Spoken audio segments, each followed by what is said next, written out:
Thanksgiving. Yeah, again. Makes sense. You're like, yes, right?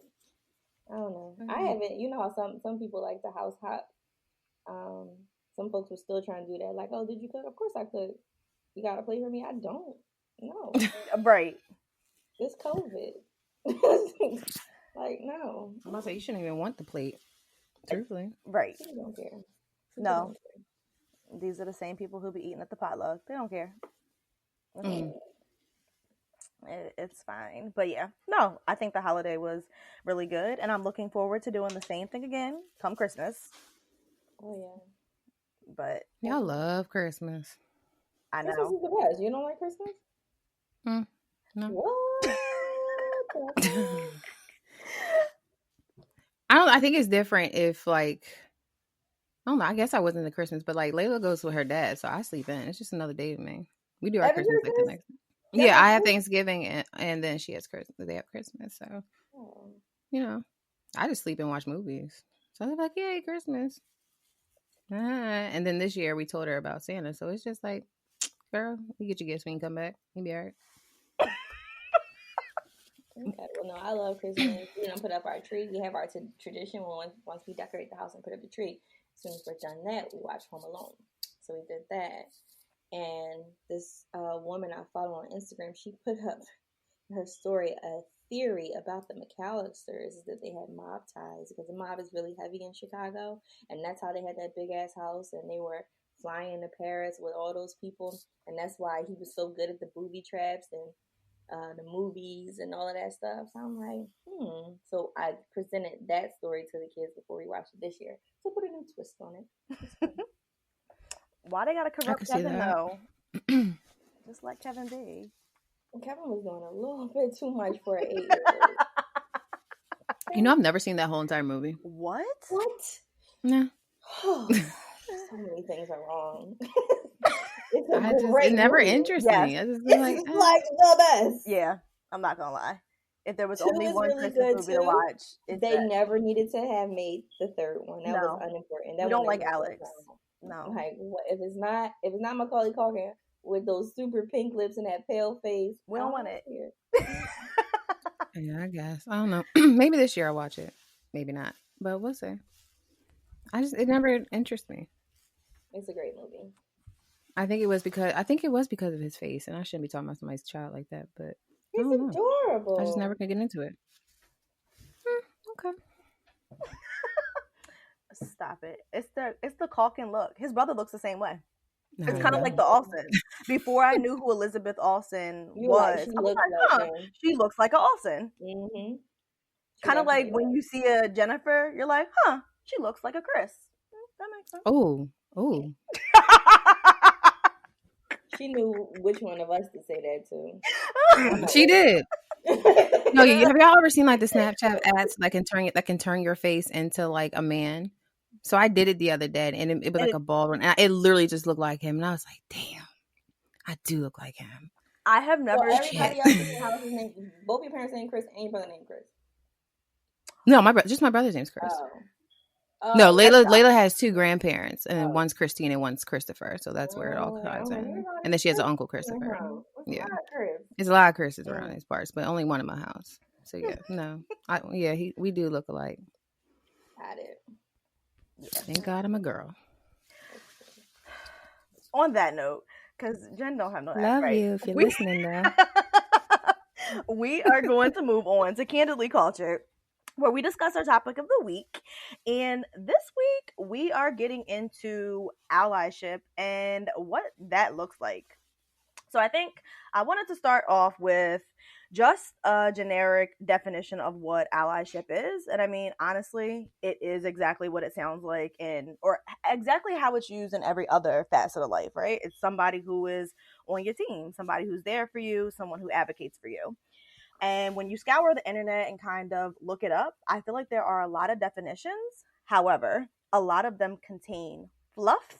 So this is actually one that I found in a Good Housekeeping article.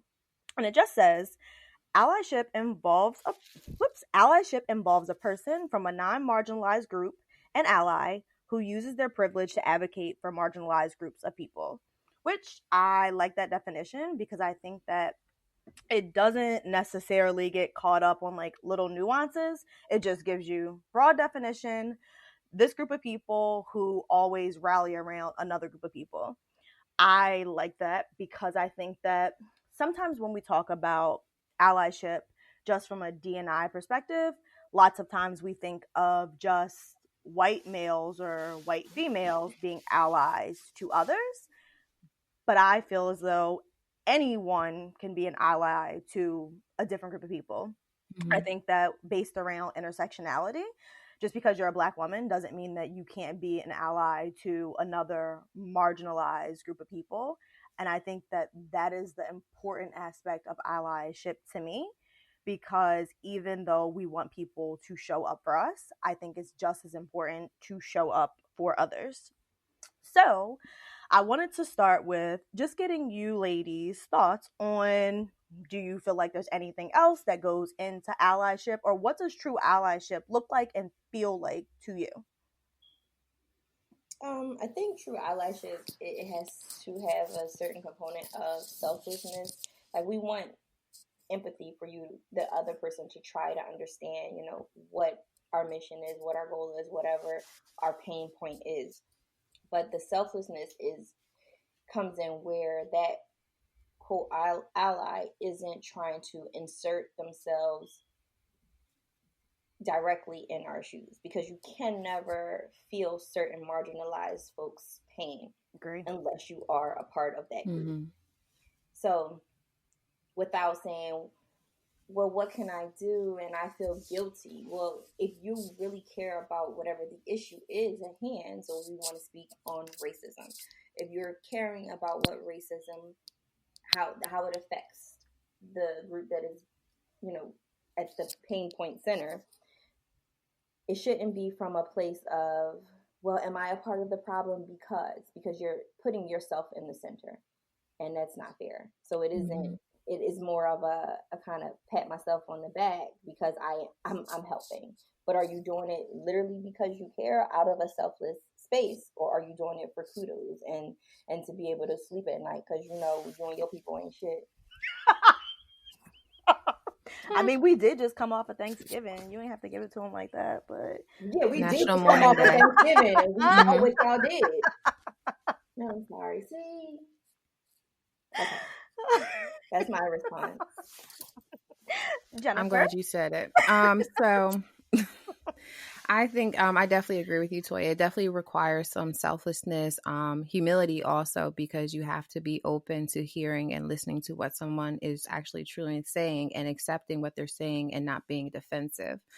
Because like you said, a lot of people want to, you also hear like, oh, but that was my ancestors, or that was it wasn't me. But it's like, you have to take yourself out of, you know, the current climate and the current situation, present time, and just look back and see that, you know, things still have a direct impact that happened years ago. And you just have to listen. I think that is the most important thing in anything, in any type of relationship, whether it's allyship, a friendship, relationship, business, anything. You just always have to constantly listen.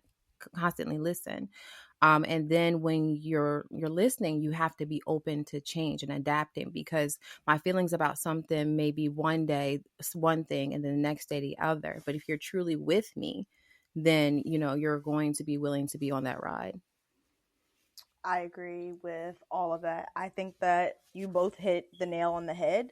While I was researching and reviewing things, they definitely talked about performative allyship, mm-hmm. which I think that that's when the marginalized group of people get rubbed in the wrong way. That's kind of where we start to get, again, compassion fatigue. I feel like we're going to talk about this because it's never ending, and it shows up mm-hmm. in so many different ways.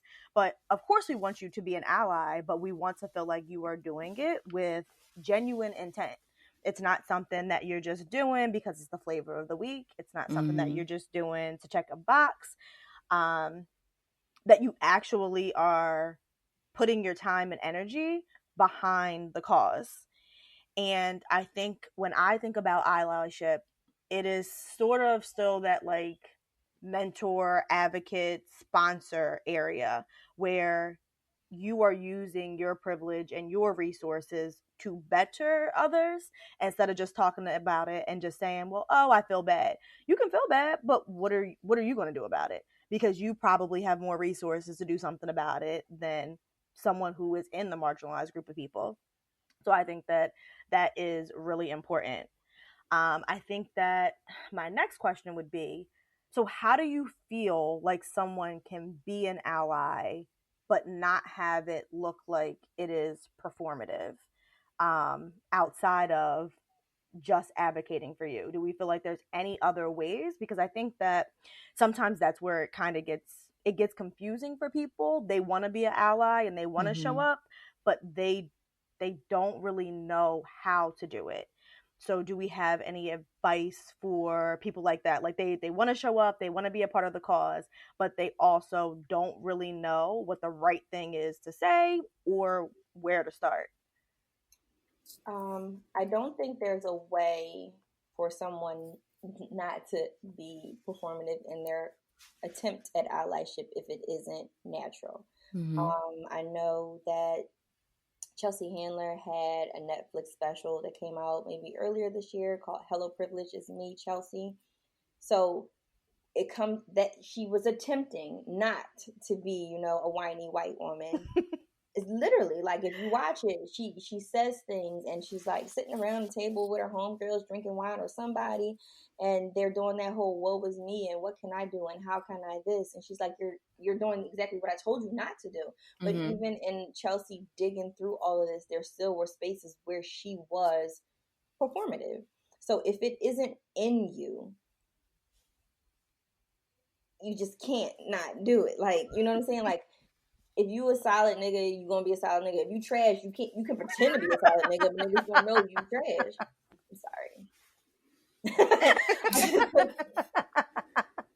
So I don't know. There's no, how.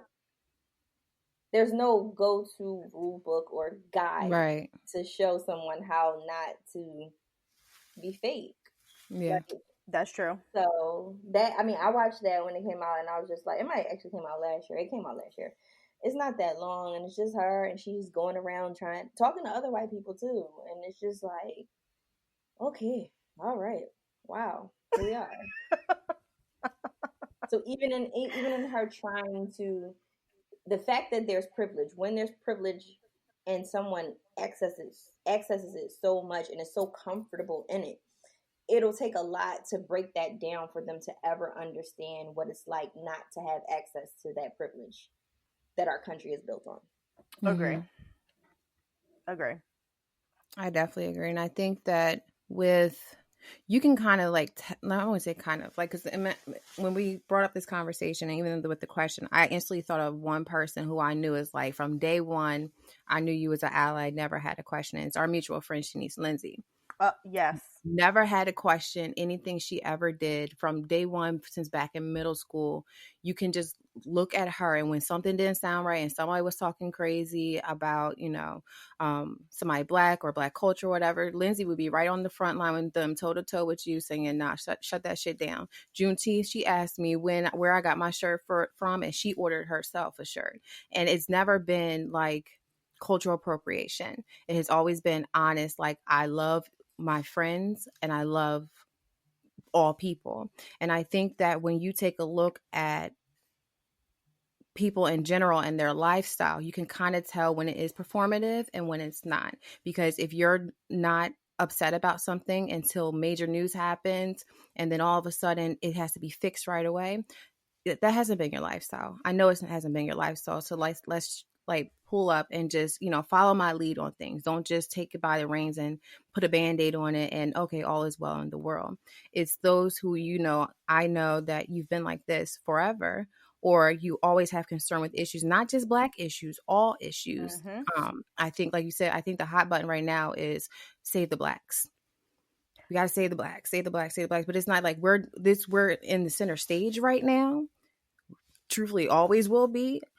However, there's other cultures and other segments of life that need attention as well. But you can kind of tell those type of people right off the bat, if that makes sense. I think it's like if y'all going to your Facebook and you got one black friend,